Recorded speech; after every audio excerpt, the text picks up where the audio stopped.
RDX NX RDX NX RDX कैसे जानियों पे ना रहा तेरी अनुभव, कैसे सुनाई दिल के बाकी अनुभव, कैसे जानियों पे ना रहा तेरी अनुभव, कैसे सुनाई दिल के बाकी अनुभव, सोच के रोता हूँ बड़ चोट रंगी, बड़हन बना दिहला माटी के देहिया, किस्मत बनवला काहे छोट राम जी, बड़हन बना दिहला माटी के देहिया, किस्मत बनवला काहे छोट Ram ji. NX RDX NX RDX NX RDX NX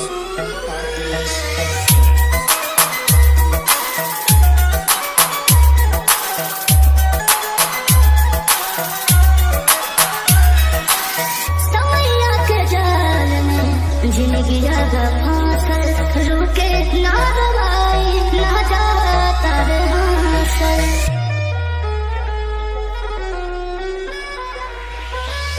जाए हम जने बोले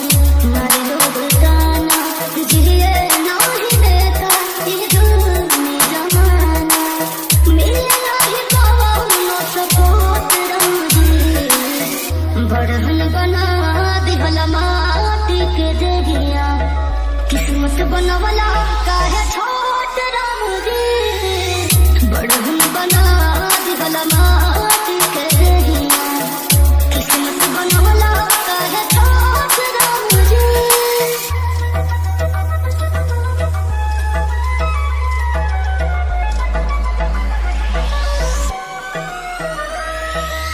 NX RDX NX RDX NX RDX बातें हमके घेराए गम के बगरिया, लगा काला काम अब से उमरिया,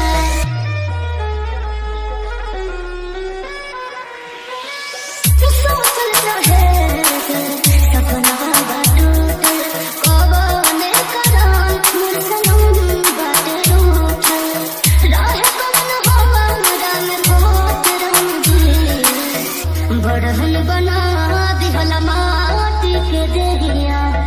किस्मत बनवला काहे छोट राम जी, बड़हन बना दिहला माटी के देहिया, NX किस्मत बनवला काहे NX छोट Ram ji. NX RDX NX RDX NX RDX NX RDX NX RDX